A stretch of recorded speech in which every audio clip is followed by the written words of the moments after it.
Hello chess friends and welcome to Zadov's chess channel and welcome back to our Queen's Gambit series. So in this series I'm going to show you some effective lines while playing, of course, the first move d4 followed with d5 and then c4. So there are many responses that black can choose, and so far we have analyzed the Queen's Gambit decline, some of the variations of the Queen's Gambit decline, but also some variations of the Queen's Gambit accepted.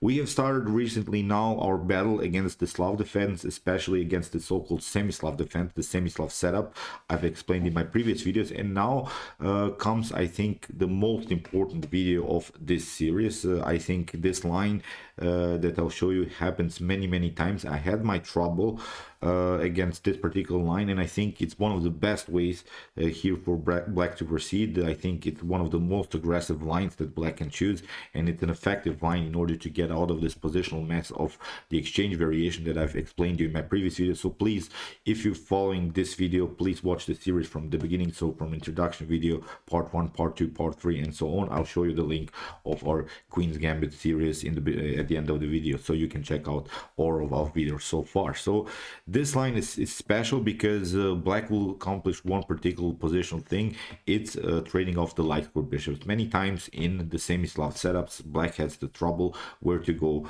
with the light square bishop, and in this particular line, I think if you're a Slav defense player yourself, you can use this line in order to get out of some tactical mess very easily. In an early stage of the game, I think you can equalize the results. But I will also recommend one particular line for white here, because in this series now, in the continuation, we are studying this opening from white's and from black's perspective. I think this is the most aggressive way to approach this line. Let's check out now what's all about. So we're playing d4 d5 and after c4 we have now the Slav defense with the move c6, knight to f3, knight to f6, knight to c3, and now comes this Semi-Slav move e6. So I recommended you previously this continuation c takes d5, after e takes d5 to go queen to c2, preventing some bishop to f5 ideas. And now comes the tricky part of this particular line, and I think it's one of the best ways here to black to proceed, with the idea to play simply the move g6. g6 is preparing simply the move bishop to f5, and there are not so many good ways how to counterplay this idea. The best way is simply to play bishop to g5. We have analyzed so far this variation, bishop to f5. You can also check out one of my videos. I've explained this move bishop to f5. Bishop to f5 is not so good because then you get queen to b3. And now if you play something like, I don't know, bishop to c8, if you retreat here with the bishop, then you get a very aggressive e4. After d takes e4, knight to e5 is already a winning game here for white. It's really incredible. Even if you try bishop to d3, you get some troubles here with bishop to c4 and queen takes b7. As I said, we have explained this particular line, so if you want to study more of this particular line, you can check out also one of my videos. I've explained it there. So this is not a good continuation here for black. So after the move, let's go back. Queen to c2 and g6, bishop to g5. Black has to first play the move bishop to e7, and the first two instructive games that I wanted to show you are good games here for black, how black counterplayed here white's ideas. So here we're continuing with the normal e3 from white's perspective, and now with the move bishop to f5. Please watch this video from the beginning till the end, because I think it's the most often and the most popular line here for black. It's really a wild line because I had really my trouble, and I wanted to help you out with this particular video because it's simply a really complicated line. With the move bishop to f5, black has accomplished this idea to trade off the light square bishops, because there are many pawns on light squares, and you don't favorize your light square bishop when you have so many pawns on light squares. So that's why bishop to f5 solves, I think, all of the positional problems. Even if you try queen to b3, queen to b6 will happen, and you didn't gain anything here from white's perspective. Even if you try to trade off here, the queen's a takes b6 will happen, and I think from this point on, white has serious trouble on the a file. Black in one particular moment will occupy simply the square on e4, and I think strategically black is much better. So here let's go back. After the move bishop to e7, we set e3, bishop to f5, now bishop to d3. It's one of the best ways here for white to proceed. After bishop to d3, queen to d3, and we have seen now that basically black has solved the bad bishop situation. Black has solved the problems with the bishop on c8. Now, when we evaluate the bishop strength, both of these bishops, the bishop on g5, but also the bishop on e7 are very, very good. But the problem now for white here is in this particular continuation that white could lose the battle around the square e4. We have talked also in many of my videos in the static center setups. What I mean about the static center, I'll take this video really slowly. d4, d5. The main goals are, of course, this outpost of this supported pawns by this squares by this pawn. So here we want to occupy the e5 square, and maybe even in some occasions the square on c5. From black's perspective, here we want to occupy, of course, the e4 square. And the first instructive game that I wanted to show in this particular line, it's a great gameplay by here Alexei Shirov with the black pieces against the Leitao. Here, after move queen to d3, we have now castling simply by Shirov, and now castling also by white. The problem is now white, I think, didn't react correctly to this particular position. When we watch now this position, we can notice, what we can really notice about this position, that it's basically a fianchetto position. It's not the same, of course.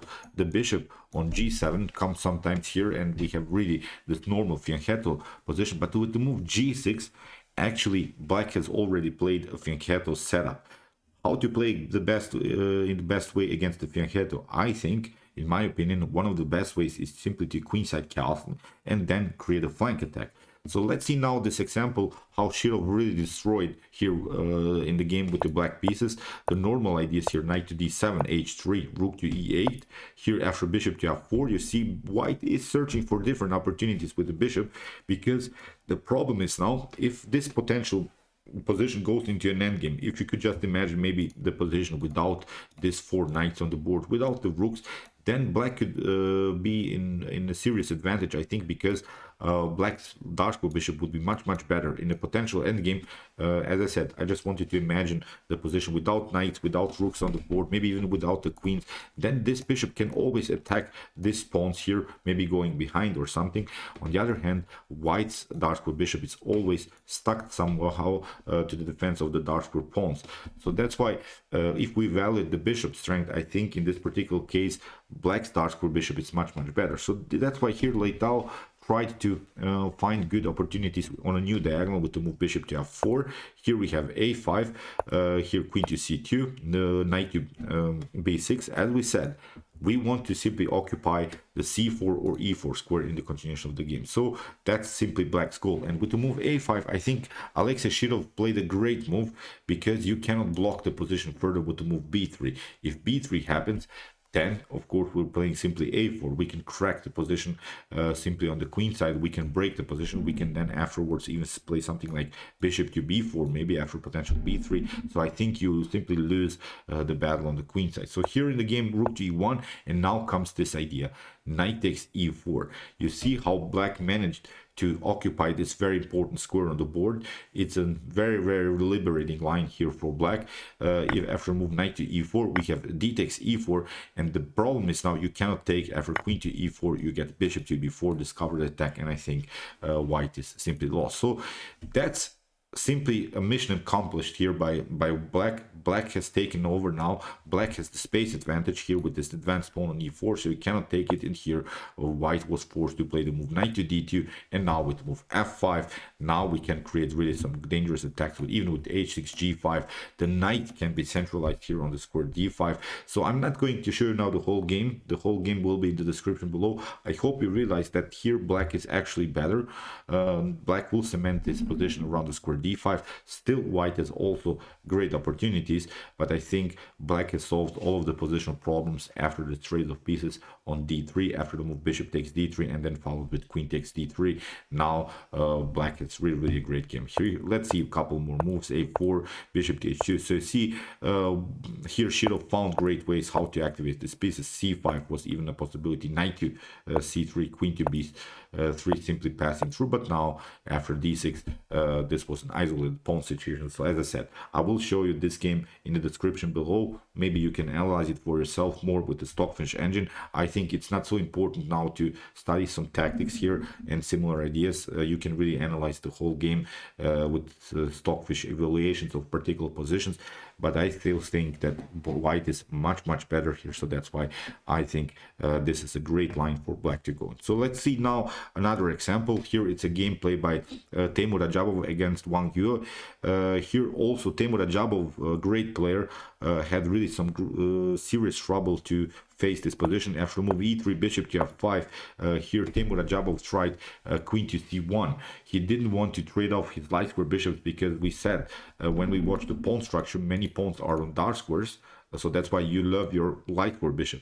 Here on the other hand, you see many pawns of blacks are on light square, so that's why you love your dark square bishop, and you want to basically get rid of your light square bishop. This is this relation between bishops and pawns, and you should always consider these ideas in chess. Watch how many pawns you have on dark squares or light squares, and that's how basically evaluate your bishop strength.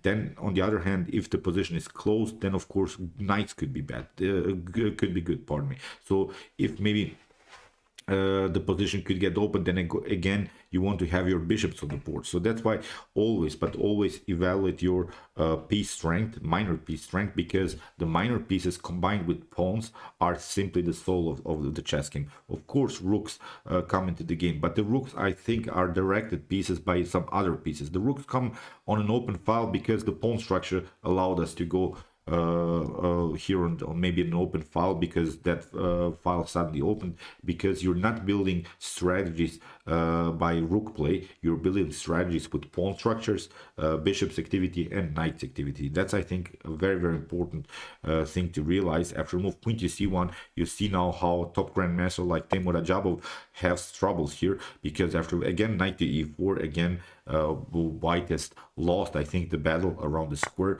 We have bishop to e7, although white managed to trade off the dark square bishop. Bishop to e2, we have now knight to d7, and here Wang Yue played simply a5, again this blockade idea, and again d takes e4, again deflecting the knight from the defense, and now the queen will come very active into the game. So it was a perfect game here by Wang Yue. If you put now this game into this PGN into an engine, it will show you that here Wang Yue played only with one inaccuracy, but that inaccuracy didn't even wasn't even so important because it was in an endgame stage, and Wang Yue was winning anyway. So as I said, I've analyzed this game. It was a great game. It will also be in the description below. Queen to g5, really pleasant game here. Rook to e1. Here you see Wang Yue simply pushed for a takes b4 h3. Black has a great game here so far. g3, queen to a7, simply changing the direction of the attack. I'm sorry if I'm moving now this pawn moves a little bit faster. It's not the point about this video to study now some, as I said, tactics, what happens if that happens. You see now how Wang Yue simply created some spaces with his bishop activity, with his activity around the square e4. Here in the continuation, queen to c3, here g4 played by Temur Rajabov. Here he wanted to deflect the bishop from the defense of the e4. Here Wang Yue took, rook takes a1, rook takes a1, bishop to g4, knight to e4, here queen to e6, and now knight to g3. But still white is in serious troubles. This knight comes into the game. We have queen to c5, knight to e4, knight takes queen to e4. See the light square problems here in front of the king are really bothering here. Temur Rajabov, rook to c1, and now a great move here by Wang Yue. If you take, of course, then you risk this idea, bishop to d5, followed with this queen and bishop battery, and you're gonna probably getting checkmate. So here Temur Rajabov tried to trade off the queens. We have here queen takes e5, d takes e5, and now here a great move again by Wang Yue. If you take, then you risk some back rank problems with rook to a1. So that's why here Temur Rajabov tried to create at least some breathing spaces, but now here rook to a4, rook takes c6, and we have now reached the pass pawn situation here for Wang Yue. Rook to b1, rook to d3 here. Pardon me, bishop to d3, attacking the rook. Rook takes. Here we have king to g1, rook to g2. Great game here, really, by Wang Yue. Bishop takes c4. Now we can take out this pawn, and this is completely winning. So as I said, it was a perfect game. Every move that Wang Yue here played is a great move that's suggested also by the engine. So great performance. As I said here, Temur Rajabov got crushed because of the simply lost battle around the square e4. So now we come to the part where I am suggesting you a different line, and I think it's the most important line that you should memorize if you face this position. And I found really a great game played here by Yasser Servan. Yasser Servan, I think, handled this position very, very well because, as we said in the beginning of the video, this is actually a fianchetto position. This is nothing else. Although the bishop is, as I said, not here on g7, this is simply a fianchetto position. And we should treat it like that because here, after the move castling, here in the continuation of the game, Yasser Servan played simply bishop to f6. And you see now the great strategy behind this idea. Bishop takes f6. Here, after bishop takes f6, we have h4. So, pardon me, Yasser Servan treats now this position as the fianchetto position, and we know how to attack the position simply with a flank attack, still with the opportunities to castle queenside. So here here it was Jung Xu against Yasser Servan here with the black pieces, played the normal move at h5. It's nothing wrong with that move, but you see now how Yasser will attack this position. If you don't know who Yasser Servan is, please check out. This is one, Yasser Servan, I think, is one of the greatest chess teachers of all times. I've watched many of his streams on the St. Louis Chess Club. He's such a pleasant guy to listen. He's a great guy. He seems really like a brilliant guy. I love simply his chess coaching style. That's why I really loved the fact that I found his game in order to show you this particular line. After queenside castling, I think we have reached now a great position for us. We can now attack this position. Here in the continuation of the game, knight to d7 was played, and it seems so that it's actually a great move because you're bringing more pieces into the defense, but this is not really the best of choices. It's really wild. Maybe knight to a6 here is also an opportunity then to maybe kick away further the queen with knight to b4. But even if you try queen to d7, because it's obvious what white is trying to do is break this position with the move g4. So g4 is very important, so that's why queen to d6 or knight to a6 are even more important. But again, you see now this wasn't played in the game, but I wanted to show you also some different lines. After the move queen to d7, rook to g1 with preparations to play the move g4 anyway, so you cannot simply prevent any more g4. After king to g7, we can play actually g4. After maybe something like h takes g4, knight to h2, we're sacrificing simply one pawn just in order to open some files, open some diagonals in front of the king with the control of both of this knight, with this rook's activity on the g and the h file, with the support of the queen. I think white has such a brilliant attack here. So in the continuation, I've analyzed this particular line. That's the suggested line by the engine, for instance, to play rook to g3. We're playing simply rook to g3. Again, we're leaving a pawn hanging. It's not the point. Here rook to g2. Maybe black has this opportunity to defend, but now knight to g4 is very great here, because even if we try maybe to protect this position further, we can play f4. And you see now also in Yasser Servan's continuation, this idea f4 followed with knight to e5 is very dangerous, because there is always this tactic f5. F5, as we said, with this very nice rook activity, is simply a move that wins. For instance, if you take queen to f5, then you risk even this one, knight to h6, discovered attack, a great move. So king to f8, then we can take out the bishop. If you take out here with the king, then you get checkmated on h4. So that's simply a line that I've analyzed at home. I hope you don't mind. It's simply one of these great continuations that you can see. So here in the continuation, as we said, after move queenside castling, here Jung tried the move knight to d7, and now Yasser Servan again goes with the same idea. Rook to g1 follows with g4, and now you cannot even prevent anymore to move g4, bishop to g7, g4. We have knight to f6, and now knight to e5 comes into the game very actively. Again, what we want to do is just simply somehow open the h file. Look how great this attack is. I think it's a much better continuation than maybe this idea like we saw in the Rajabov game, queen to c1, or maybe in this Alexei Shirov game, castling kingside, queenside castling with h4, h5 is, I think, simply here the best opportunity for white. So here queen to e7, played by Jung Zhu. Here g takes h5, knight to h5. Of course, you have to play this move because you don't want to open some files, so that's why it's a blockade idea here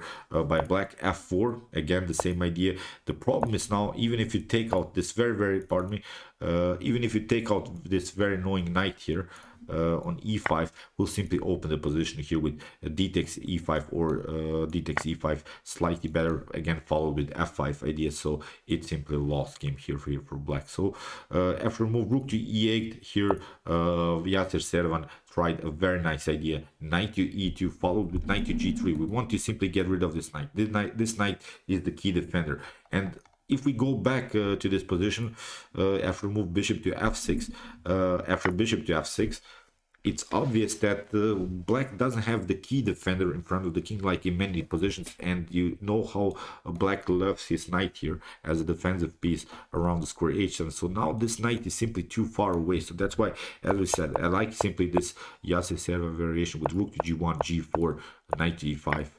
G takes h5, f4, rook to e8, and now knight to e2, knight to g3, again further opening the position, knight takes g3, rook to g3, and now you cannot prevent any more h5. So here c takes d4, e takes d4, queen to f6. Now again this idea f5.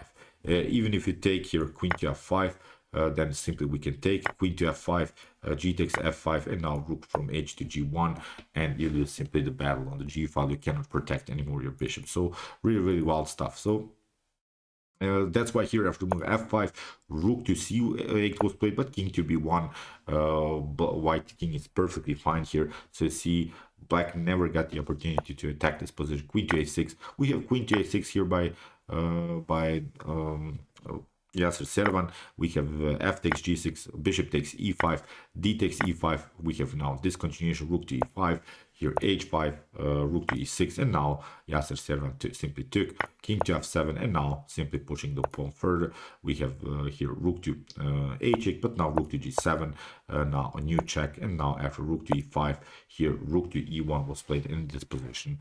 Black resigned. Let's see possible continuation. If you try something like king to d6, I think we can even trade off immediately, play something like h7, take out this pawns, and it's simply a lost game. So really brilliant game here by Yasser. Let's go back to this critical moment. So we're playing d4, d5, c4, knight to f3, knight to f6, knight to c3, trading off c takes d5, e takes d5, queen to c2, preventing bishop to f5, but still black wants to play f5, bishop to g5, now e3, bishop to f5. Okay, you have traded off your life for bishop, but now here, as we said in this particular scenario, after move queen to d3 and castling, now bishop to f6. That's, I think, the best way here to proceed. h4, let's go back, now rook to g1, getting the heavy artillery into the game, g4, and now the attack is flowing here, knight to e2, knight to g3, and the position is opened. I think that's a line that you have to study, also from black's perspective, because these things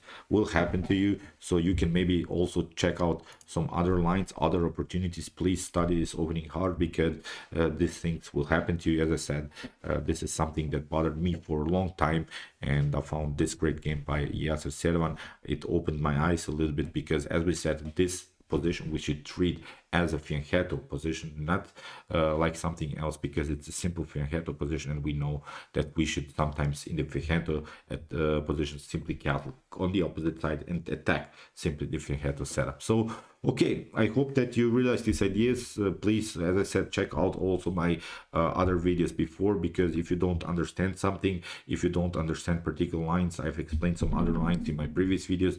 This is very important stuff. Maybe it's not so exciting, maybe it's not so, I don't know, tactical, but these are really heavy things that you have to study if you want to be really familiar with some great lines in the Slav defense, in this semi-Slav setup. So okay, I hope that you enjoyed this video. If you want to study our Queen's Gambit further, check out my whole series from the beginning, so part 1, part 2, part 3, and so on. If you have trouble to play as black, check out my hyper accelerated ranked Sicilian defense series as a good response to e4, and you can also check out my Nm3 Indian defense series as a good response to d4. And if you like this content, don't forget to subscribe to my channel. See you soon with some more videos, and chess is the best, of course.